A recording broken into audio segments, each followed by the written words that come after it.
গাজলডোবা ছেড়ে এইবার আমরা কোথায় যাচ্ছি গো? আজকে গন্তব্য হচ্ছে ঠিক ঠিক মনে পড়েছে, আমি তো মাঝে মাঝে ভুলে যাই। এখন তিস্তা ব্যারেজ, মানে সেই গাজলডোবা বা গজলডোবা যে যার যেরকম বলে, সেই ব্যারেজের উপর দিয়ে যাচ্ছি। তো এই প্রথম আমরা চা বাগান দেখছি, ওদলাবাড়ি টি এস্টেটের একটা চা বাগানের পাশ দিয়ে যাচ্ছি। অসাধারণ, কি সুন্দর জায়গাটা, ছায়া ছায়া।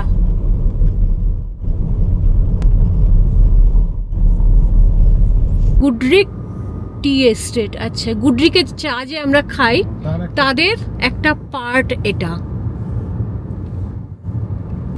তাই বলি আমরা দিনে 2 থেকে 3 বার, কেউ কেউ আরো বেশি বার হয়তো চা খায়। সুতরাং এত বড় বাগান ছাড়া কখনোই সম্ভব নয়। কি সুন্দর গো! আর সবচেয়ে বড় কথা, আমরা রাস্তা দিয়ে যেখান দিয়ে যাচ্ছি একদম হাতের কাছে চা বাগান, চাইলে আমরা একটু দাঁড়াতে পারি। কি সুন্দর দেখো, সবাই মিলে আস্তে আস্তে চা বাগানে কাজ করছে, চায়ের পাতা কাটছে। এরপর একসাথে জোগাড় করবে, গাড়ি আসবে, গাড়ি এসে নিয়ে যাবে। আর একটু দেখিয়ে দিই, এগুলো সব চা বাগান।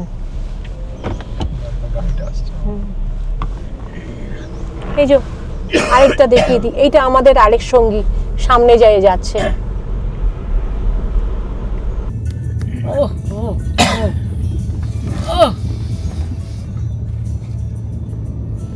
অবিশ্বাস্য অবিশ্বাস্য।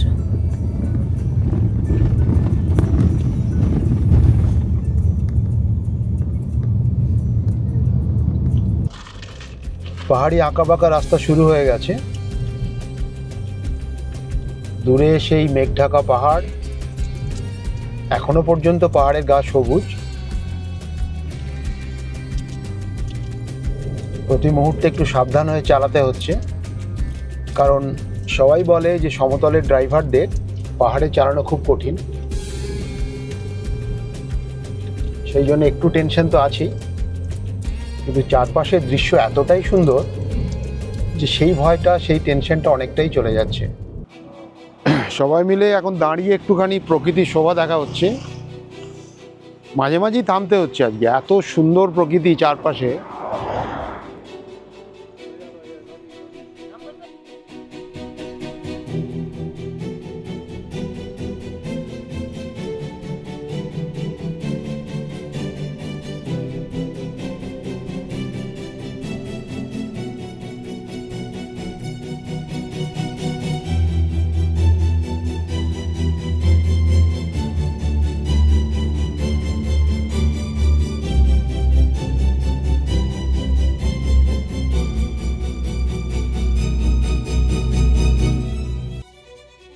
সেই হেয়ার পিন বেন্ড বলে যেটাকে, একদম সেই রকম বেন্ড, একটা দারুণ সুন্দর। পাহাড়ে চালানোর যেটা বুঝতে পারছি সেটা হচ্ছে মেন জিনিসটাই হলো হচ্ছে ডিসিপ্লিন। কোনো ফাঁকা দেখে একেবারে উচ্ছ্বসিত হয়ে জোরে চালানো চলবে না, খারাপ রাস্তা দেখে ভয় পেলেও চলবে না।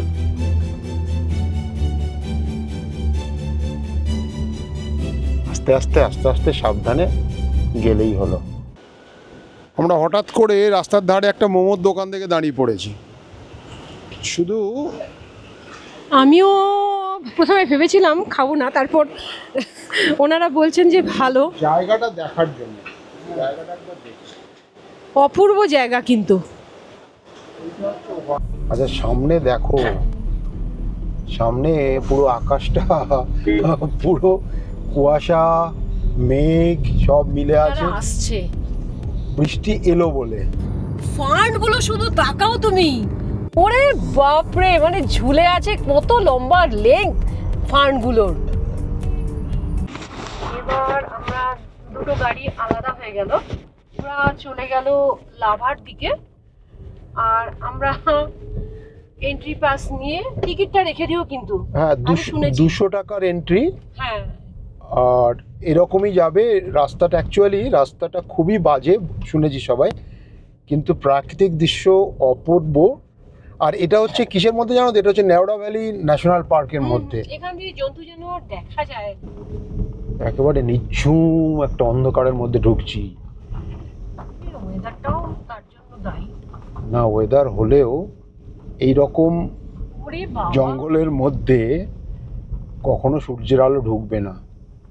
আরেকবার বলে দিই, পাহাড়ে এটা সবাই জানে, এই পাহাড়ে মাথাটা ঢেকে রাখো, মাথাটা আস্তে আস্তে নড়েচট করে ধরে যাবে।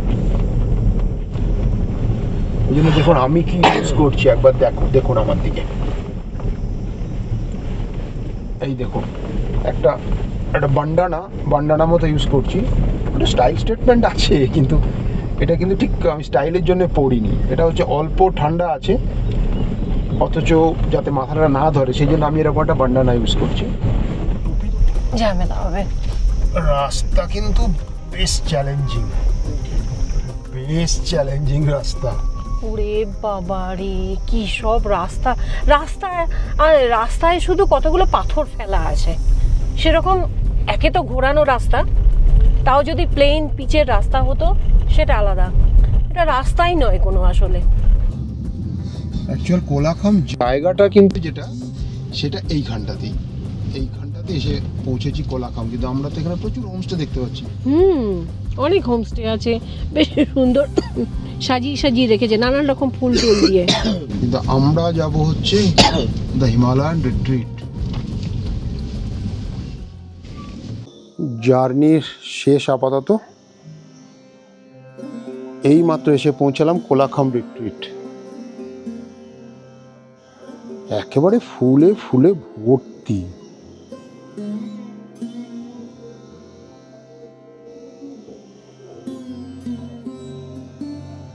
এই যে ফার্স্ট ফ্লোরের যে রুমগুলো, সেটার একদম কর্নারের যে রুমটা, সেই রুমটা নিয়েছি।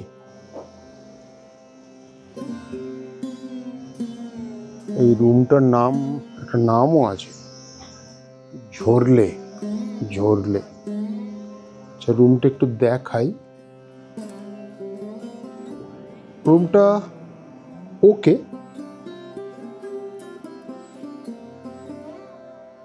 ঠিকই আছে। একটা অ্যাডিশনাল বেড আছে যেটা আমার খুব কাজে লাগবে, মোটামুটি বেসিক। আর ওয়াশরুম ঠিকই আছে, অসুবিধা কিছু নেই। গরম জল আছে, গরম জলটা হচ্ছে সোলার। একটা ওয়ার্ড্রোবও রয়েছে।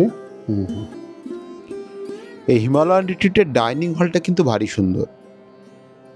একটা গোল ঘর, ছোট্ট ছোট্ট টেবিল, সেই টেবিলের উপরে বসে খাওয়া।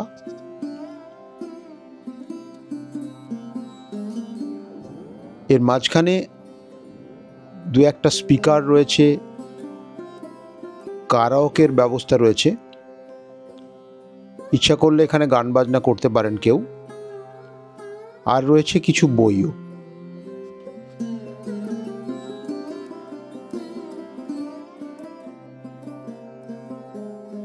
খাওয়া দাওয়ার পরে এদের যে ডাইনিং হলের ওপরে একটা ছাদ আছে, সেই ছাদ থেকে চারপাশে দেখতে দারুণ লাগে।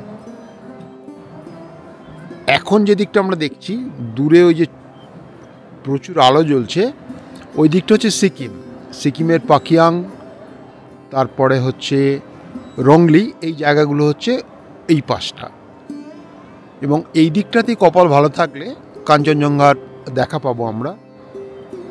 আর এই যে এখন যে দিকটা, এইটা হচ্ছে গিয়ে আমাদের ঋষভ। Good morning. এখন হেভি ঠান্ডা। আমার ধারণা এখন হয়তো 10-11 মতো হবে। আমরা যে হোমস্টেটাতে আছি, সেই হোমস্টের একটা খুব সুন্দর জায়গা আছে। সেটা হচ্ছে যে ওদের যে ডাইনিংটা আছে, সেই ডাইনিংয়ের ঠিক ওপরটাতে এরকম একটা সার্কুলার একটা ছাদ আছে। সেই ছাদটা থেকে একদম প্যানোরামিক ভিউ দেখা যায়।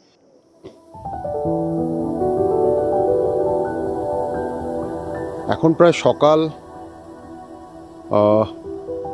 6:30 মতো, 6:30 বাজেনি, 6:15 মতো হিসেব মতো। এখন কিন্তু রোদ উঠে যাওয়ার কথা, কিন্তু যা হয় আর কি, বাঙালির যেখানেই যাবে বলে না, যদি যাও বঙ্গে কপাল যাবে সঙ্গে।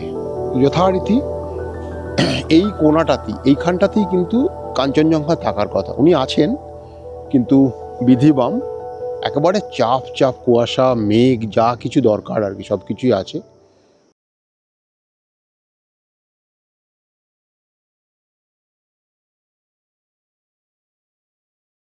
কি সুন্দর সাজানো চারিদিক, বাঁশের বাঁশ দিয়েও কি সুন্দর করেছে, বোতলগুলোতেও লাইট লাগিয়েছে।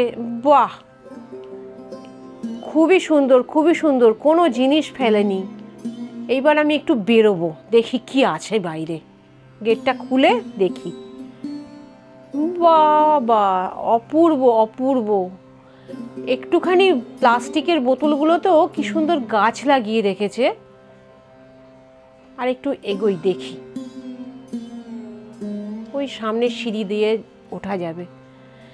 বাহ, এই দেওয়ালগুলোতেও তো খুব সুন্দর করেছে, কোনো দেওয়াল খালি রাখেনি। এই সাধারণ জিনিস, ছোট্ট ছোট্ট জিনিসেও জায়গাগুলো কত সুন্দর হয়ে যায়। একদিকে দেয়াল আর একদিকে গাছ। আর একটু দেখি, উঠলেই আমাদের মেইন গেট পেয়ে যাব। এটা আরেকটা গেট, এটা মেইনলি বন্ধই রাখে ওরা। ওই লাইটটা কি সুন্দর করেছে দেখুন, সাধারণ একটা বোতল কেটে নিয়ে ডিজাইন করে। বাহ, সকালবেলা একটুখানি বেড়ু করতে মন করলো, তা গাড়ি নিয়ে ছাঙ্গে ওয়াটারফলসের দিকে যাচ্ছি। পায়ের একটু সমস্যা আছে বলে আমরা কেউই ছাঙ্গে ওয়াটারফলসে হয়তো নামবো না, কিন্তু এখানকার যে রাস্তাটা সেটা একটা অপূর্ব রাস্তা, নিঃশব্দ, মাঝে মাঝে দু একটা করে গাড়ি যাচ্ছে। কি সুন্দর, অপূর্ব। রোদটা আসছে জানা, দারুণ দারুণ।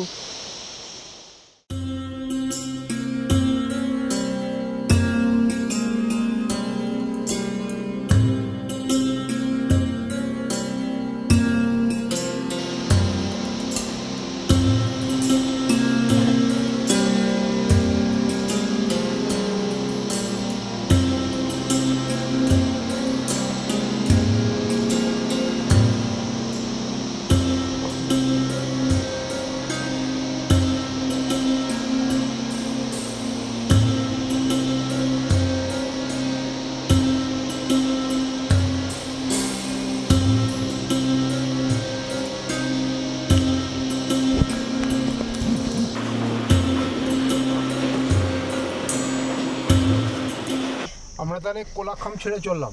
হ্যাঁ, আগের দিন এসেছিলাম এই রাস্তা দিয়ে, কিন্তু এখন যাওয়ার সময় মনে হচ্ছে রাস্তাটা আরো কঠিন হয়ে গেছে। কোথার থেকে যেন একটা ফুল গাছে ফুল ফুটেছে। আর এই হচ্ছে নেওড়া ভ্যালি, নিস্তব্ধ নেওড়া ভ্যালি। এই নেওড়া ভ্যালির মধ্যে দিয়ে আমরা এখন যাচ্ছি কোলাখাম থেকে লাভা। একদম নিস্তব্ধ সব, বিশাল বিশাল সব ঝাউ গাছ, ঝাউ তো না পাইন। এই জন্যে রাস্তাটা যদিও খারাপ, তবু মাঝখানে একবার দুম করে দাঁড়িয়ে পড়লাম। এইখানটার একটা ছবি টবি না তুললে এই সৌন্দর্যের প্রতি একটু অবিচার করা হবে।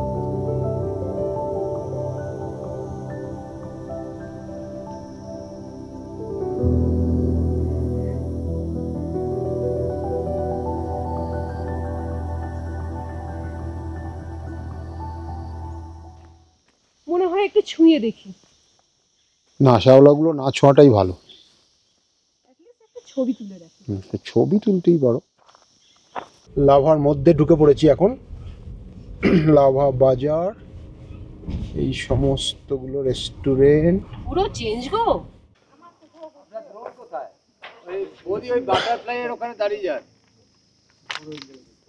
আই লাভ লাভা, বাপরে, এটাকে খুঁজে পেতেই আমার আজকে হিমশিম খেয়ে গেছি। বাজ পাখি, তুমি বাজ পাখির ওখানে দাঁড়িয়ে যাও। এই হচ্ছে লাভা সবচেয়ে বিখ্যাত পয়েন্ট, লাভা ভিউ পয়েন্ট।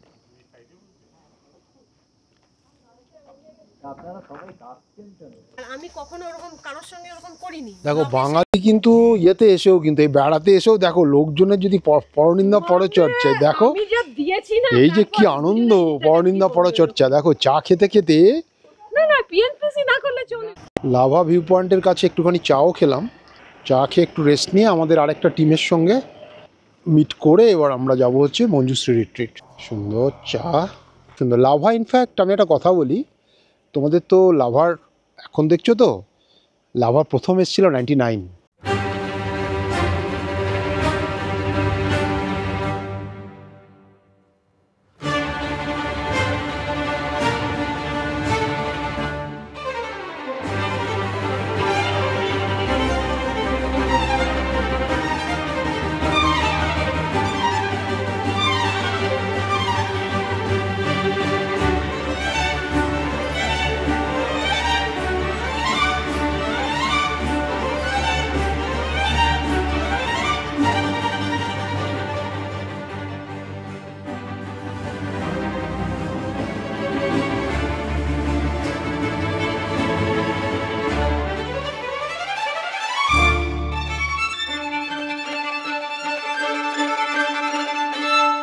লাভার থেকে এখন কিছুক্ষণ রেস্ট নিয়ে আমরা এখন যাচ্ছি মঞ্জুশ্রী রিট্রিট।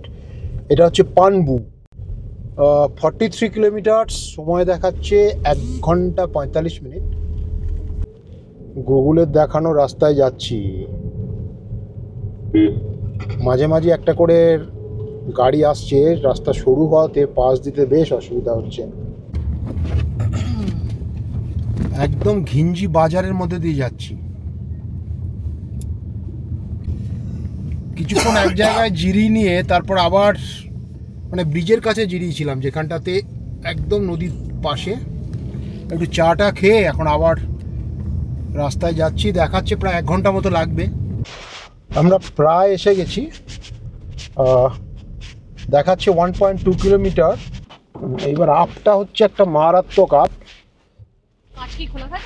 থাক চলুক, দেখি তুলতে পারবো কিনা কে জানে। অটোমেটিক গাড়ির টেস্টিং চলছে। এই হচ্ছে মঞ্জুশ্রী রিট্রিট।